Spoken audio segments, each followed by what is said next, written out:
This is a Film Stories original podcast.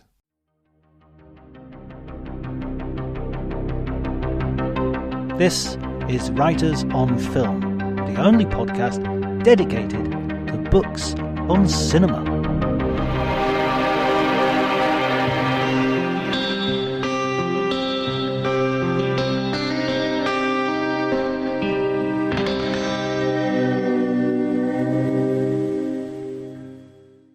Hi everybody and welcome to Writers on Film. My name is John Bleasdale. I'm a writer and film critic, and today I am joined by Tom Shone, author of many books, including a forthcoming book. Can we talk about that, Tom? Can I say the Sure, yeah, no, that's on its way next later this year, the Greengrass papers about Paul Greengrass. Excellent. So I'm really looking forward to that. His past books include Blockbuster and the Nolan variations, which he didn't name the Nolan Twisters, which would have been my personal choice of title. Primarily because nobody remembers the Nolan sisters because they don't live in 1970s TV land the way I do. But we're here to talk about and to some degree lend our voices, I suppose, to what I've been struck by is on David Lynch's passing, the absolute outpouring of affection for this filmmaker, and he feels like almost the most unlikely recipient. If you had told me in the 1980s that David Lynch would be receiving this, or even the 1990s, I would have been skeptical. It's definitely been noticeable, hasn't it? Like I've been overwhelmed. Even on the first day, all the sort of social media feeds sort of lit up. It was David Lynch after David Lynch after David Lynch. That was surprising, but it sort of carried on, and these sort of tributes and reminiscences and have continued to sort of roll out. And yeah, it's surprising, when you look at when you think about the initial shock of certain films of his, like Blue Velvet, and less so when you think about that kind of strain of sort of transcendental beatitude, is for want of a better word, that he leaned into as well. Think about the Robin at the end of Blue Velvet, and then the dream that ends The Elephant Man. I mean, it's strange. Like, his movies are sort of strangely upbeat at the last hurdle. You think they're heading into the heart of darkness, and then there's this stream of transcendentalism that he kind of hits, and that lifts you out. And so.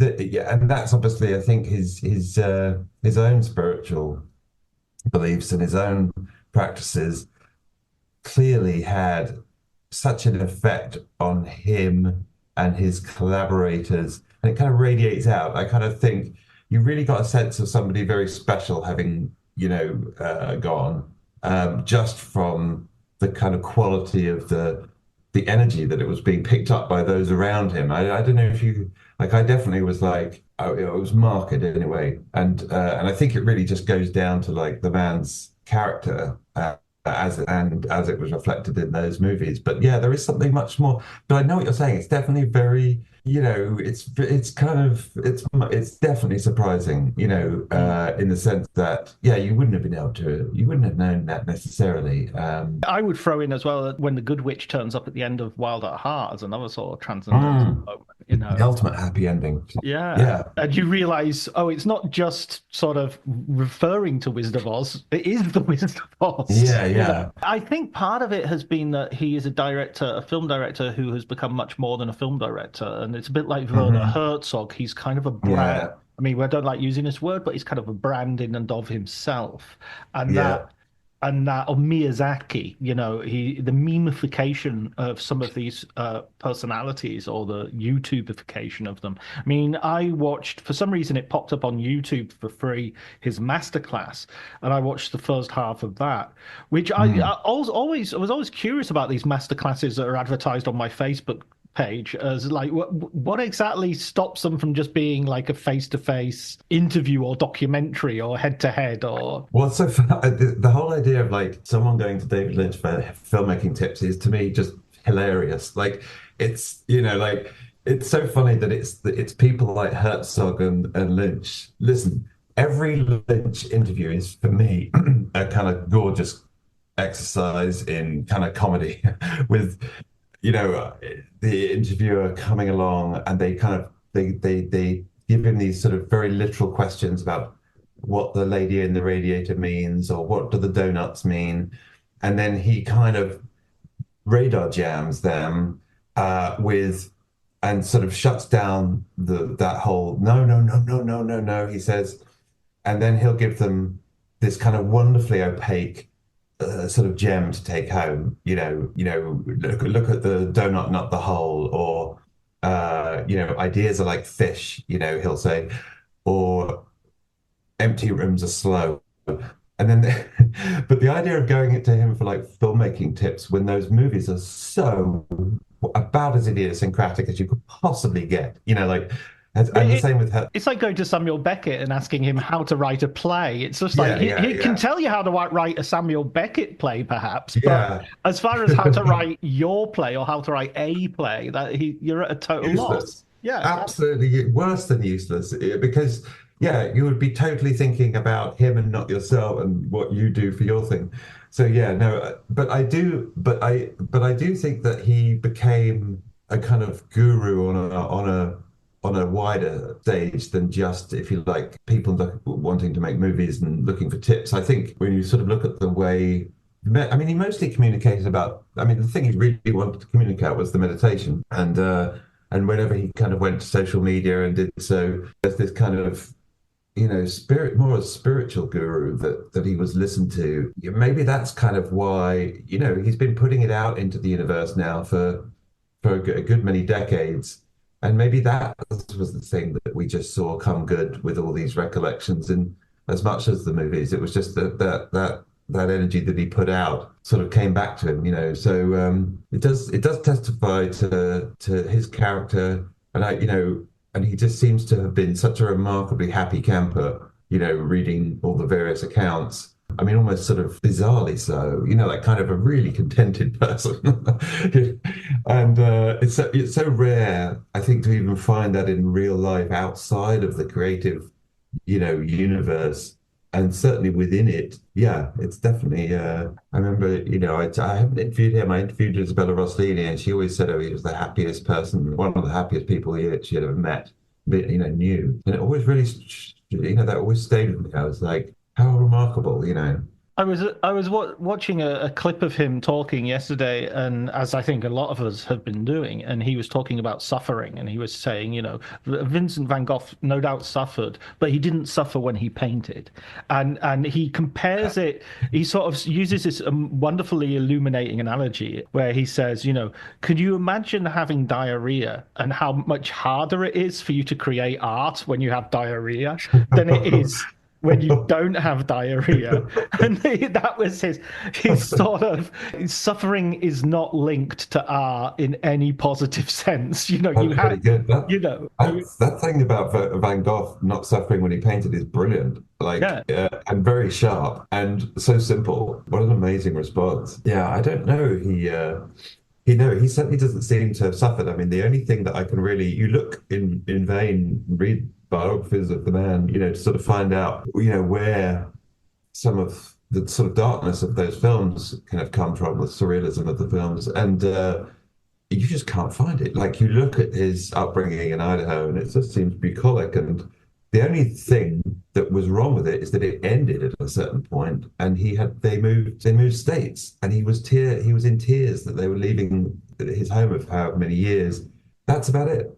That the idyll ended is the only sort of jolt to that childhood, that you can make out, and that's not to say that it's not a big one. So it's kind of he's definitely a remarkable, as everybody said, there's nothing. Sometimes you just see when someone like that goes, it becomes very clarifying, and certainly, like, I've kind of grown up with those films. I was going to ask, what was your sort of first entry point? Yeah. I mean, I want to say I mean, something got me along to see Blue Velvet when that came out. I think I must have seen The Elephant Man before that, but I don't think I had connected it with anybody. Did you not see Dune No, I in didn't. the No, cinemas? no. So it was Blue Velvet, and I honestly couldn't tell you what had got me along because it certainly wasn't David Lynch at that point. It wouldn't have been Dennis Hopper, who I wouldn't have known who that was. Isabel Rossellini, I might have known a little bit about just because of her parents. So I really don't know. But anyway, I do remember that the film had such an effect on me that I had in the months previous, I'd been trying to learn how to smoke, and I'd been struggling because smoking is horrible. Yeah. Nobody, and like to actually convince your lungs to sort of take down that terrible rasping, smoky air is really difficult. And like a lot of addictions, you have to sort of put in the time, and it's really rotten. And so I had really been failing. And then I came out of Blue Velvet, and I went to catch the bus home in Brighton. And before I knew it, at the bus stop, I was sort of sucking down my second cigarette, and it just happened like that, you know. And Mm. of course, it's ironic because Lynch was a lifelong smoker, and it's likely what killed him in combination with other things. But I definitely had it was the film, and I was after that point about as obsessed with that film as I think I've ever been with any movie. Like a lot of people, it's just the everything about it became sort of charged, like and the music. I mean, I obviously saw it as many times as I could. The music, everything about it, except I knew very little about how it was made or any of that. But and then when Twin Peaks and Wild at Heart came along, they kind of like gave me a chance to go back into that universe. I mean, it was really intense, that whole period from when Velvet came out right through the early 90s when everybody kind of basically got him and he went global.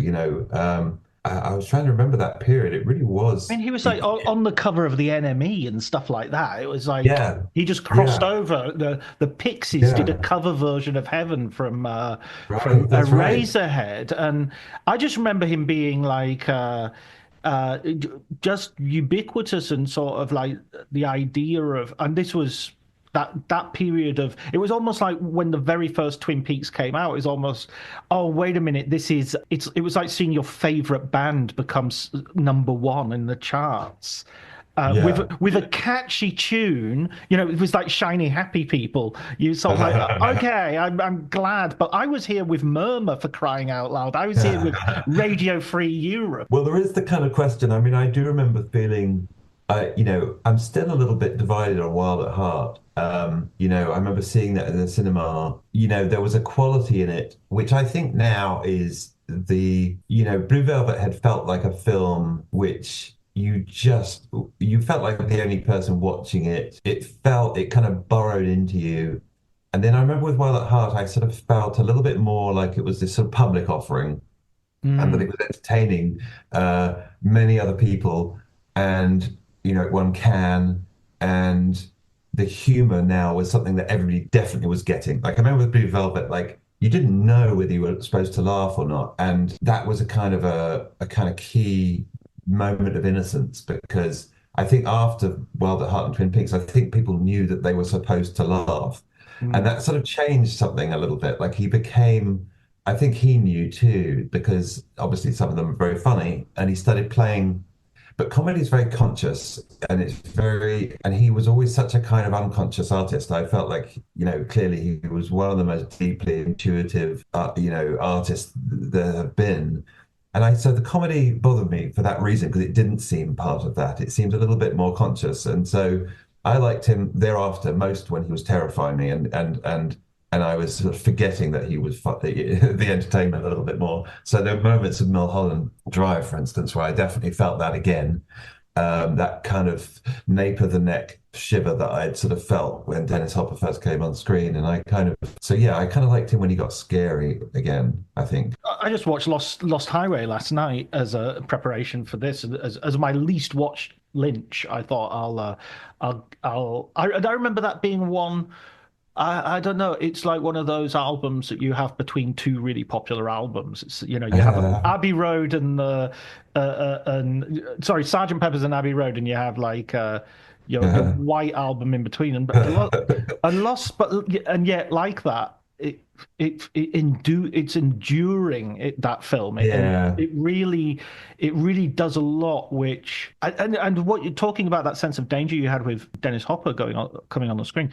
I don't think I've ever encountered a filmmaker who, on watching his films for the very first time, sitting in the cinema, I felt a more palpable sense of danger, that something really could hit me at any moment. And I would include horror movies, Yeah, and that's everything. very right. Yeah, it was lit. Yeah, that's exactly the feeling. When Frank Booth, you mean in particular, like Mm. I remember feeling dread. Like I didn't, that feeling of like, I hope he doesn't come back. Yes, Like, yeah, like, exactly. like Yes. that very primal. Not somebody I love to hate, somebody I just fucking hate. Just Yeah, don't. yeah. So, like physically dreading the return of that character to the screen again, and Yes. that's what I really remember. And like I'm not sure that this is entirely pleasant. This whole experience, it's kind of it's going at the limits of like kind of what a movie can do to me, like that feeling. Yeah, like it's sort of I would add that okay, so my first experience of David yeah. Lynch was Dune. I was a 12-year-old Dune fan. I went Uh-huh. I said Dune, it's not because I to make it to distinguish it from the month. And I'd read the novel and I was very precocious and I went to see the film and I loved the film. And I remember Channel 4 in the run up to the film had this extensive retrospective of, well, extensive as in wasn't that many films. They showed Eraserhead and Elephant Man, and they had an hour-long interview with David Lynch. Uh-huh. So I also knew I wasn't just going, even as a 12-year-old, this is crazy, but even as a 12-year-old, I wasn't going to the film just thinking. I was going to the film as this is a David Lynch film, as well Uh-huh. as my favorite science fiction novel.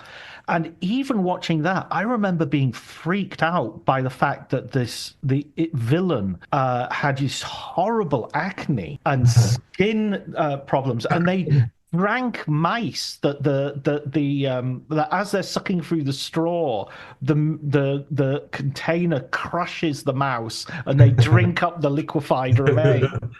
And Sting turns up in famous leather, but it's just so there's such a sense of incest and sex going on in that movie, and like the Beast Raban, played by Paul Smith, is again exactly that character of like, God, I'm terrified of that guy. I don't want that. He's a Frank Booth figure who is yet to be unleashed, because this is Yeah, Dune, not Blue yeah, Velvet.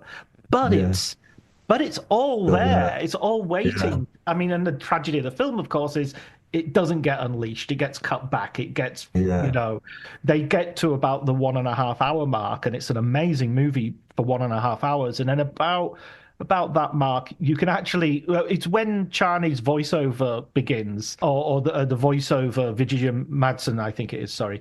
When she begins talking and she says, Paul and Charney fell in love. It's kind of like skip to the end.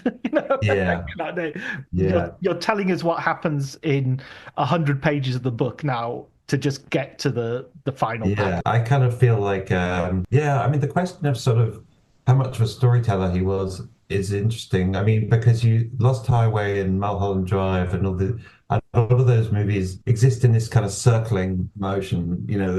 There's something eternal and circling about the clocks. They kind of almost seem like kind of loops, don't they? And I think that rather mesmeric. And Twin Peaks ideally would have just carried on forever with us not knowing who killed Laura Palmer.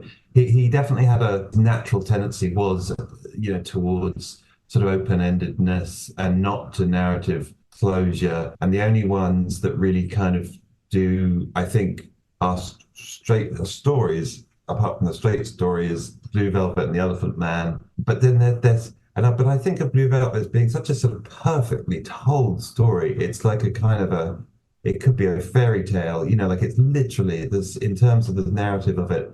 And then the Elephant Man again. I mean, extraordinarily moving, on a straightforward level of, you could imagine other people directing it other than him. It wouldn't be the same movie, but it's sort of, it's a bit like kind of, you look at I guess it's a little bit like Picasso in the sense that, yes, of course, there was an extraordinary draftsman in there, before he became abstract. And with Lynch too, he clearly had the ability to tell stories, but but he increasingly didn't want to. But yeah, certainly in June, the gears are crunching like crazy between the Hollywood machine is kind of chewing up against him. And yet, Dino De Laurentiis is the producer of Blue Velvet. Yeah, He kind of says of generosity, yeah, of like, okay, yeah. you gave me a huge failure, but I feel I owe you one. It's amazing. I mean, De Laurentiis, the debt that we owe him for the farsightedness of of then going one extra for this guy and giving him saying of him to Blue Velvet, I'll do this. I think for half, he'd proposed a larger budget. He said, I'll do this for half the budget, and then just absolutely defending it through some terrible test screenings and audience reaction, just saying, well, I like it. So, we're carrying it. I mean, an amazing, De Laurentiis that's his high point in a way, but it's what a film to have sort of shepherded into the world. Certainly I remember the feeling, it's actually the same feeling I had with Badlands. We were talking about Badlands. I think both Badlands and Blue Velvet belong to me in the same category of film. They're the most narrative driven of really quite dreamy filmmakers, and they're also perfect.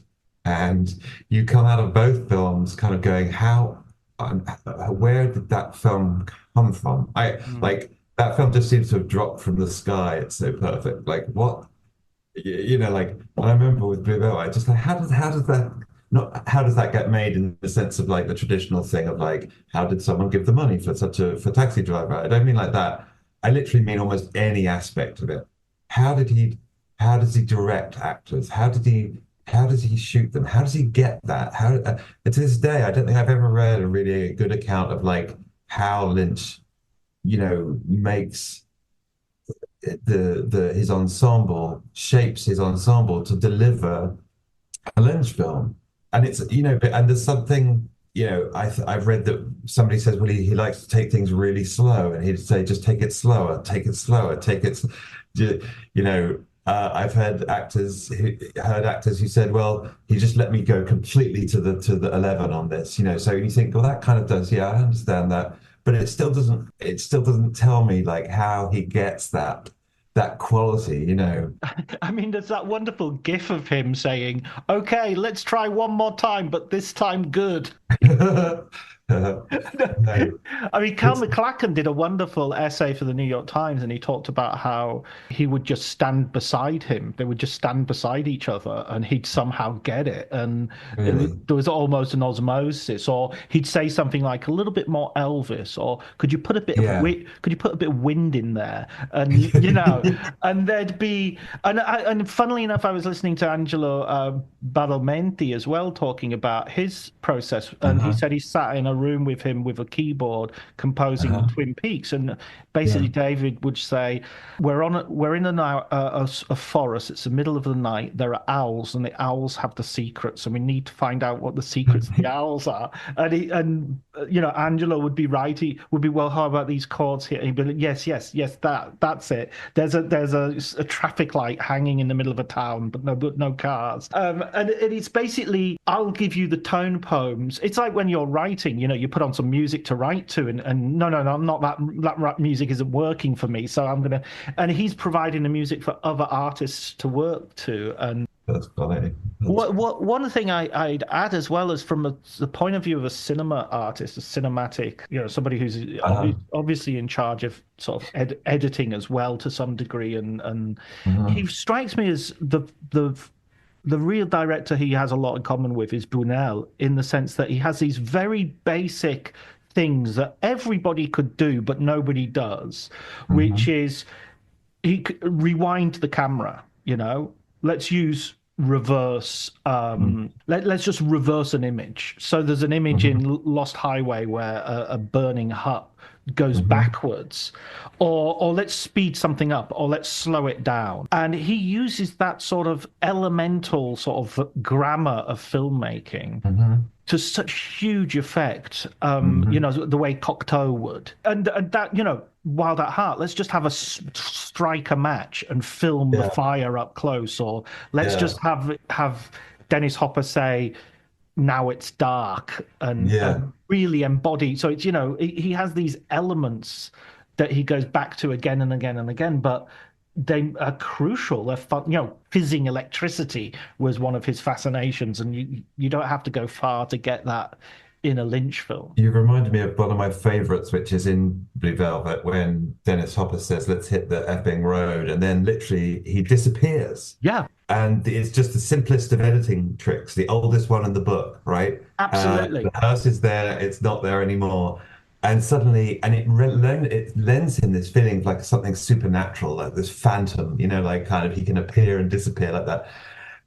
But yeah, but a very simple, it's just this trick, there's just the tricks of cinema used by somebody intensely curious, naive in some. He's a kind of great artist of naivety. You kind of feel that his kind of great gift somehow was to retain this kind of quality of naivete that gets drummed out of us, that children have. But hear him talk, and it's sort of sometimes you're like, is there a point there, or is that fantastically like when he starts giving the advice, about the eye of the duck being the key to the making of the film, and you're like, hey, is there something there, or is this like Chauncey Gardner, being there where he says the seasons will change, but that quality of naivety was sort of very key, and I think kind of he approached film that with he came to it, didn't he, from painting? So he was a painter first, and then the story goes that he saw a painting of his move or imagined it moving as a forest at night, and he imagined a wind, and he heard the wind, and he thought, well, that's interesting if that were to move, and then that became the springboard into the movies. And it's sort of like, I don't think I've ever heard such a. It's very. I mean, he certainly didn't. He wasn't one of those directors that sort of came to the medium from the crib, like some do, and they watch and they kind of go, "That's for me." So I think that too kind of strengthened and fortified his sort of vision of things when he came to the movies. But yeah, it's sort of. But the thing about the way he directed his collaborators is absolutely wonderful, because you sort of feel like the notes he gave people was that's how to give a note. That's how to suggest to an actor something, is to say, I need a bit more wind or whatever. I mean, there's such a kind of respect for their creative process, rather than pulling them into some kind of conscious analysis of like what they've just done and can they do something differently.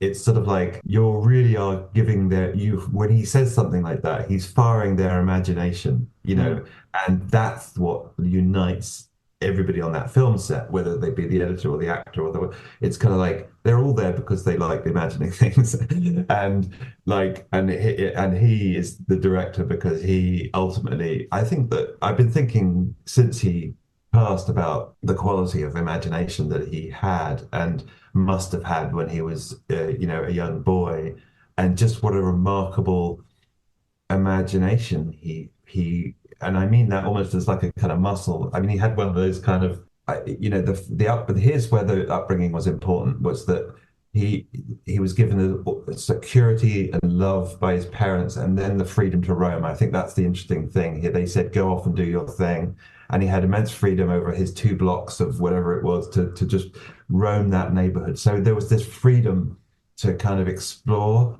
And you definitely get that with the films, and certainly with the making of them, when you hear everybody talk, that kind of curious, exploratory, highly imaginative. It's really kind of rather, it's really kind of remarkable. Maybe one of the last imaginations that sort of wasn't touched by. I mean, he didn't seem to. Am I right in saying that he didn't watch that much TV? I want to say. I mean, that's unusual. Certainly, he wasn't plugged into movies, and absolutely, certainly not. There's no internet to distract him. Just a kind of an extraordinary post-war bit of kind of imagination cultivation. In the sort of suburbs of Idaho. It's like so yeah. It is kind of, when I look back on him now, I definitely think that's really what we're remarking on the loss of, as much as the films, but that kind of that his imagination as it lived through him is will really kind of, that's the thing that kind of, I think, kind of is timeless, and is, yeah, it sort of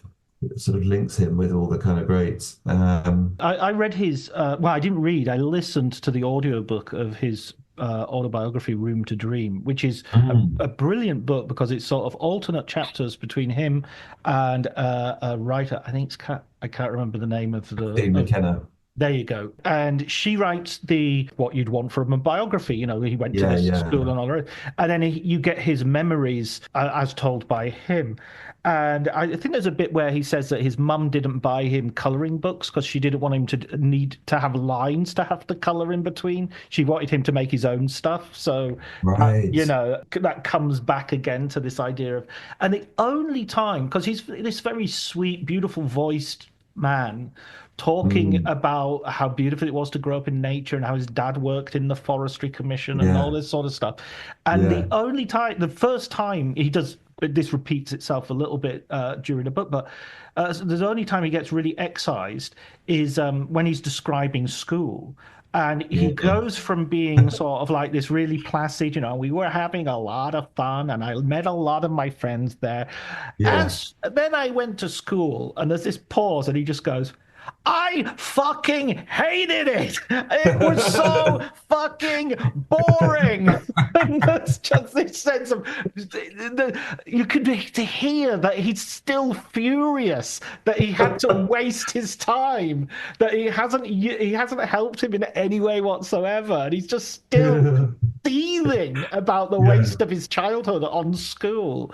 Uh, and then you see what he did when he went to college, and then later when he went to AFI, he was a second year of AFI, and he basically used AFI as his own studio in Mm, order, he used the stables famously in the Greystone Mansions to shoot Eraserhead, and mm, it took years. I mean, it's 5 or 6 years, maybe even longer, to shoot the film. mm, And famously, when it came out, he wrote a letter to his mum saying, I've just made a film called Eraserhead, which will be out in cities around mm. America.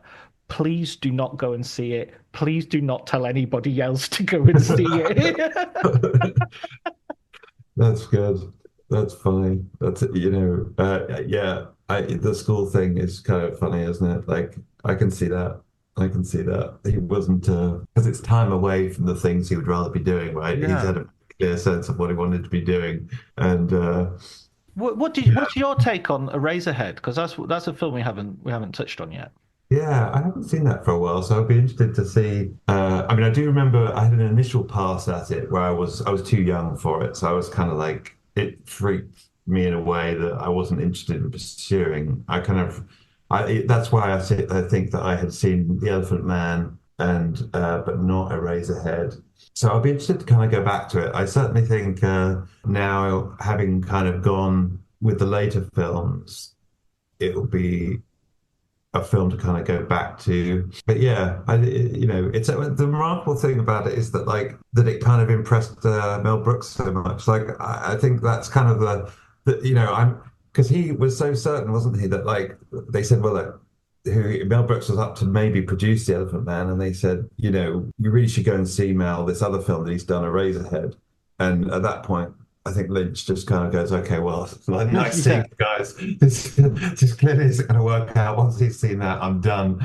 And but instead he kind of bounds out and sort of, you're a madman. I love you, but it's Mel Brooks that's the madman to have looked at Eraserhead and seen that he could do the Elephant Man from that. I don't get that. Like that is an incautious response. So I don't know. But yeah, the factories. I do remember the imagery and the fact the link is the factory imagery, isn't it? With Mm. Razorhead set in that sort of industrial setting, which is, and then the Elephant Man being the kind of Victorian example of that, and which by all accounts is kind of Lynch's version of Philadelphia from his time there. It's interesting in that he's the least autobiographical of artists, and he's the least likely subject for any kind of biographical treatment. But on the other hand, everything that appears in those films seems to point back to his upbringing and, up to the point where he became an adult. I think he has, you think about Twin Peaks and then, yeah, I mean, all the films, all of them are in a sense harking back to his experience on Earth in the first couple of decades of it. That's it. And Mm. like kind of, but then it's the hole in the donut question, because then you go looking for like the first cause, and you don't find it. You don't find the trauma. You don't find the thing that did it. But you do find that whole all the kind of the landmarks just endlessly memorialized, and that sort of I would imagine that loss of innocence. I think that, like, that's the thing I remember thinking. If you come out of, sorry to keep going back to Blue Velvet, but it had such an effect on me. That's okay. That is clearly the film of somebody who has experienced for whom the loss of innocence is a seismic event in their life. That's all you can really say about it, because the trick of the movie, which is the trick of all of the subsequent work, which is to kind of lend the voice of innocence and the characters that represent innocence, this kind of like balmy, slightly bland, they speak like kind of Hallmark cards, and they kind of give you this very Oh, almost, like the police inspector saying, "Yes, that's an ear."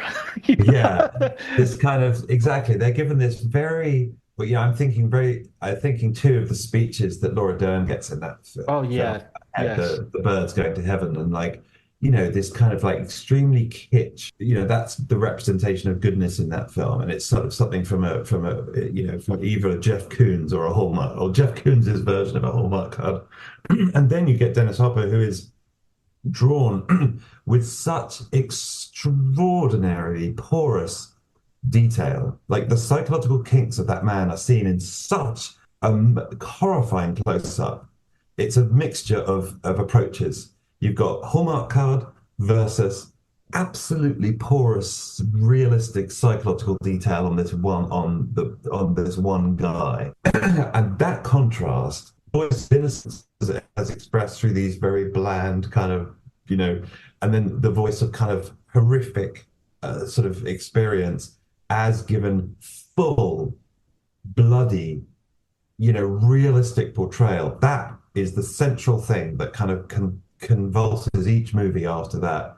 And you're like, that is the work of somebody who feels and will always feel that loss of innocence as being such the biggest shock of their life, where the simplicities of innocence of childhood gave way to adult complexities and, darkness. And and so that's kind of why I feel that if you can get rid of the pejorative overtones of the word adolescent, I believe that David Lynch is this poet of adolescence. I think he's got this kind of adolescent worldview, that's when he hinge the most.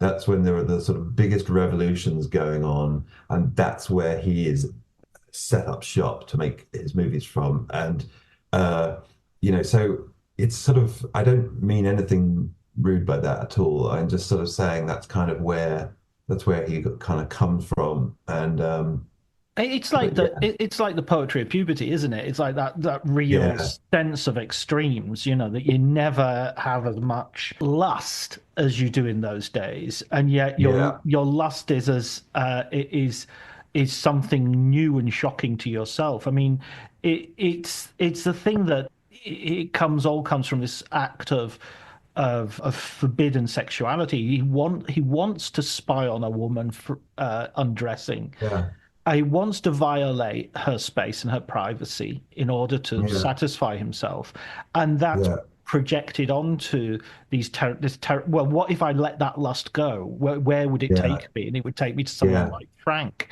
who is, I will, and then there's layer upon layer. The additional thing is, what if women want, or in some way I can't even begin to fathom, to be Right. victimized by men in this, and that's what makes it such an intensely uncomfortable movie. Yeah, And it will never age, because you will yeah. always, people say, oh, this will be out of date now because we're all so much used to stuff. Well, You see, what about that scene where Valerie turns up after the date he's had with Laura Dern, and he turns up, and Valerie comes out of the shrubbery of Laura Dern's house naked with Yeah. bruises all over her body, having been obviously badly wounded, Yeah. and says to everyone, he put his disease in me, which has got Yeah. to be the most uncomfortable and at the same time funny scenes I've ever seen. I mean, Yeah. Yeah. how is that comic? And yet, it's like, what's the worst thing anyone can have on the end of their first date? You know? I was thinking about that in Blue Velvet, and I was thinking about that in Wild at Heart. There's a scene in Wild at Heart at the end that is a little. So when I watched it again the other night, I remember it made me feel uncomfortable in the wrong way. In Blue Velvet, it's uncomfortable in the wrong that she has been victimized and has kind of masochistically kind of become captive to and sexualized in turn the treatment that she gets from Dennis Hopper. That strikes me as deeply uncomfortable, but it bears correspondence to something real in the world that happens, and it's just very uncomfortable to watch. There's a similar scene at the end of Wild at Heart where Lula is kind of turned on by Bobby Peru, the Willem Dafoe character, who she loathes, but who nonetheless seduces her with dirty talk, coming closer and closer to her until finally she kind of like, she says something that reveals that she's turned on by him, at which point he snaps away from her and walks out the door and says, well, it had to be another time, love. And there's something very, and then she breaks down in tears because she's betrayed Sailor, and it's like that I can imagine that was a little, watching that made me more uncomfortable, I must say. And it made me think more about kind of Lynch and his sort of sexual hang-ups than I wanted to. Blue of course does, but like you don't want that sense of a sort of male auteur, if you like, just having things his way. And you could see that if there's going to be a sort of feminist critique of kind of Lynch, I think you'd want to start with Wild at Heart, not Blue Velvet, but Oh, that's I mean, Lost Highway has intensely uncomfortable scenes as well of Patricia Arquette yeah. having to undress with a gun to her head while she's being watched by Robert Lodger. This is something of the interesting aspect of watching the trajectory of Lynch's career contemporaneously is compared to how he is being perceived right now. Is I remember several real dips in his reputation. Obviously, the Dune. When Blue Velvet came out, it was very much he's still here. He's been allowed to make another film.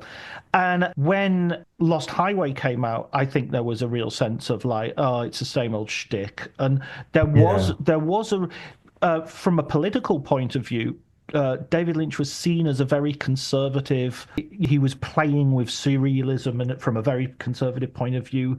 The feminists were deeply offended by. Not that I want to portray feminists as one big block. Actually, there were feminists who really took to his films. Others who he was flat out accused of misogyny throughout his career as well. Yeah. So for him to become this sort of cuddly grandpa of Zen is it is a turn up to say the least. I mean, I would say about that. It's interesting that Wilder Heart, because again, that scene is incredibly uncomfortable, and that to me is what sort of rescues it, if you like. And it is about our physical, the separation between what we might want mentally or from our souls and what we might be manipulated into wanting physically. And there's an interesting scene in a film that was just out this year called The Assessment, where a similar sort of thing happens, but it's a man who is being kind of manipulated to the point where his qualms go away and lead him to a betrayal. And it's one of those things as well that we're much more willing to see it from a male point of view as being kind of acceptable and understandable than we are from a female point of view. It's like the man, well, of course, he got horny, so of course he would, he would. Whereas from a female point of view, we still have this patronizing romantic notion of she can't be that horny to have betrayed the innermost love of her life, No, I mean it's definitely you're definitely aware that he's a sort of male director. I mean, there's sort of question, he seems to have had this kind of, again, there's a sort of great naivety, I think, when it comes to, women in his life, in the sense that, I mean, he got married 4 times, I think I'm right in saying, and he sort of, there's an account of being kissed by Elizabeth Taylor in that McKenna book, which is sort of such a remarkable, it's a sort of remarkable story. I can't really sort of tell it for you. You should, definitely look it up. And it's sort of, but he does seem to have been. There's an element of naivety when it comes to women, and that's in the movies, obviously, and it's part of that kind of adolescent sort of mindset. At the same time, there's such kind of like honesty in exposing his own drives, and as you say, that kind of scene on the lawn, with Dorothy, and is excruciating. I mean, a lot of Blue Velvet is excruciating because you sort of, as you say, I think he's projecting his own feelings about his own sexuality and its bestiality, into these characters. I just remember, yeah, like that initial speech of Hopper's that he gets, or not speech, but the dialogue that he's sort of grunting when he first arrives about his mummy, and it's so intimate. I mean, it just makes you blush to sort of hear a man on screen utter such things. Like Yeah. it's sort of like I think. Yeah, and yet, yeah, but yeah, maybe that accounts for why he was giggling when he shot the scene. I think that was the thing that kind of shocked Isabella Rossellini when she shot that rape scene, is that like he was giggling throughout the whole thing, and there was sort of like I can only think like there's that sense of taboo.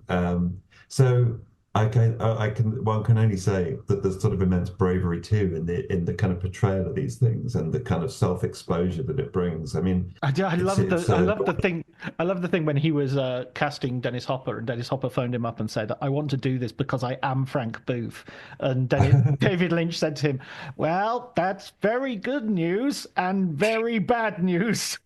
I mean, it's kind of like yeah, because I don't think that Lynch's exposure to such people, as Frank Booth, can have been very great at all, if any. I mean, I think like he really is the Carl McLaughlin figure, and this sort of straight kid to some degree, and I don't think, yeah, and yet there's such kind of he has such grasp of things. The thing that always kind of like I always thought was really interesting about him is that like you see a lot of scenes in movies that are supposed to represent depravity and or the ultimate, the ultimate in depravity. Yes, And and it's always two women kissing, isn't it? well, it is, and it's always, and also the other thing that I would say is that, like, when people do these scenes, whether it be Eyes Wide Shut or whatever the movie, there's always too much movement. And like the thing that I remember about Lynch's scenes, whenever you finally get through to the kind of the red room, you get through to the thing where things are most fucked up and gnarly. And there's this kind of wonderful stillness to everything, like Pussy Heaven in Blue Velvet. Everybody's just standing around, and if it's like a kind of like all the drug dens in the world are just they're just static. There's people just smoking opium and they just lay it out. They're just zoned out. And there's this kind of opiate sort of like stillness to like those scenes that I kind of totally believe, and I kind of want to know. It's like, where has he got the knowledge to know that that's what depravity looks like? It's not some big writhing orgiastic kind of thing on screen. It's Dance people scene, yeah. checked out and wobbling vaguely to a bit of music, and you know what I mean? Like that is what you see was a revelate. That's sort of amazing insight, and and it's sort of cinematic and it's unexpected, but I remember taking that away and just thinking, I remember those scenes, yeah, with Stockwell, and just sort of thinking that's what it all looks like when you get to the end of the evening. Yeah, because it's when all the bars are closed. Well, Um, listen, Tom, we're gonna have to leave it there. But we haven't even mentioned Mulholland Drive to any Oh great God. extent, and Inland Well, Empire. we must have another. Of course, his last film, Duran Duran, upstaged, That will which have to be for another day. the fact that he finished on Duran Duran upstaged as his final cinematic feature is kind of funny. That's Yeah, that typically surreal twist. Simon there Le you go. Bon describing dreams between Hungry Like the Wolf, Yeah, done not quite as you remember it. there you go. That's the Lynchian twist for Well, us. just for a final question then, of that latter period Lynch, oh, and of course Twin Peaks: The Return we haven't talked about, which my daughters Yeah, got into David Lynch from that, and then worked backwards, and they absolutely loved that. And they were like yeah. young, they were really young when they watched that. They were like 14 and 12, and they got into it Mm. so much. Terrible father letting them watch such depravity, but So what Which of of that? those? Of which of those latter ones would Mulholland Drive for certain. And I wasn't terrifying? yeah, like I wasn't, and I would say that's it. It's a sort of long slope down, I think, from that. And in terms of the quality, I think, but I think his energies were going elsewhere at that point, and I'm never sure that I liked the work, the quality of video work as it's used, on screen anyway. Inland Empire, remind me, was that shot on video? Was that? Yeah, that's shot not only on video but really cheap video. It's like Yeah, he just it got was. his. That didn't. I must say that didn't kind of work for me. I maybe did for some people. I don't want to yuck someone's yum, but like there's something about celluloid that I kind of feel like it. It made me feel awake. It woke me out of the dream. I must admit. I think that's partly it. The video just made me feel like I was alert and in the day, and where celluloid for me feels like the medium for kind of night and dream, and you just it's luscious and you kind of go into it and all those colors. That to me, I felt like two with Twin Peaks: The Return had the same quality. There's a lot of gray in a lot of those things, and I mean the color gray, and it's sort of I didn't like that. I think of Lynch, and I just think of those red drapes and all the Prussian blues and the kind of there's such gorgeous color there, and it's used so brilliantly. The roses and tulips, and then the blue, the sky. He uses color so well that I didn't like the draining of the palette that kind of went on in those sort of later films and in Twin Peaks: The Return, and but I think that like. Yeah, Mulholland Drive is the real, like the last kind of big, kind of great movie that he did, and there's things in that I think, yeah, that are absolutely fantastic, and The Straight Story. yeah, absolutely, yeah. But isn't that a bit before? I can't remember. Isn't that like night? Isn't that was that in the 90s? I seem to remember. Yeah, Oh, definitely. okay.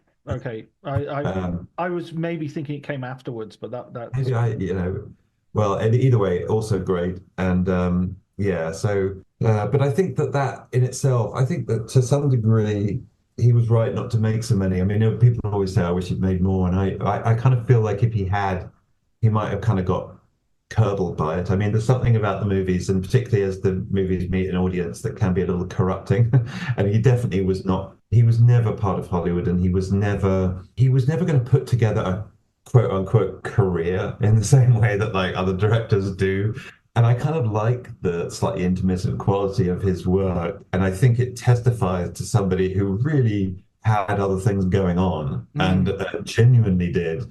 I think kind of overexposure to certainly to a mass audience was never going to be the thing for him. And I think, and that he lost it after Twin Peaks or with films like Lost Highway is probably the best thing for him. And certainly the idea of trying to keep that kind of global roller coaster thing running is an anathema to like a talent like his. And the sooner he got off that treadmill, the better. So yeah, he needed to that balloon needed to pop, and then so yeah, I think he's made the films that he was meant to make, and the ones, as you say, that he has left us with are kind of getting larger and in our estimation, and I'm another sure I love that fact, and I love the fact that I finished watching Highway last night, and looked in the bonuses, and there was some short films, so I put some on, and there was one of them was called The Lamp, and it was just him making a lamp that was used in the film, like Yeah. from scratch in his Uh, workshop. And he was talking to the camera and he was going, we need a little bit of ochre here and we need this and this I get and this you put this on the gauze and it's really and then I file it down and then time for a coffee break and he'd go and you were just thinking, my God, I just realized that when he's making a movie, like shooting a movie, he's taking time out of that workshop and he's so right, happy in that workshop that right. why would you want him not to be in that workshop? You know, okay, he's using the lamp as an excuse to make this little video, so it's a little extension of the Sure. film as well. Yeah, But it's kind of like this guy's not sitting at home miserable because he's not making a movie. no, He's not like a Steven Spielberg who perhaps doesn't exist if he's not making movies. yeah. He's got this huge Zen, the doing of the thing is the thing. And the woodworking, I think, is particularly important to him. I think that's sort of, and the sort of the making of these objects. And yeah, I mean, it's sort of there's immense kind of craft, isn't there, in those films? I mean, he's doing a lot of the earlier ones. He's sort of doing those effects for himself. He's building sets for himself. I think he tried to make the Elephant Man, you know, make up himself. Didn't work out, but like it's sort of but yeah, he was trying to do it all, and so no, there's definitely like there's he's got that kind of whittling. He's a whittler and he's worked with wood. It's like there's an immense patience, isn't there? Yeah. And it's very mesmerizing. It's sort of that again goes back to the word I kind of most I just am so mesmerized by his films. He was a mesmerizing character, and like but woodwork too. You can see him getting lost in that. And again, the conscious mind, switch it off. Yes. But he didn't need to become a cobbler like Daniel Day-Lewis. He sort of already had that going. He was already making things. Well, listen, Tom, thanks so much for talking to me, and I look forward to talking to you again when your book comes out. Absolutely. All right. Lovely talking to you, John.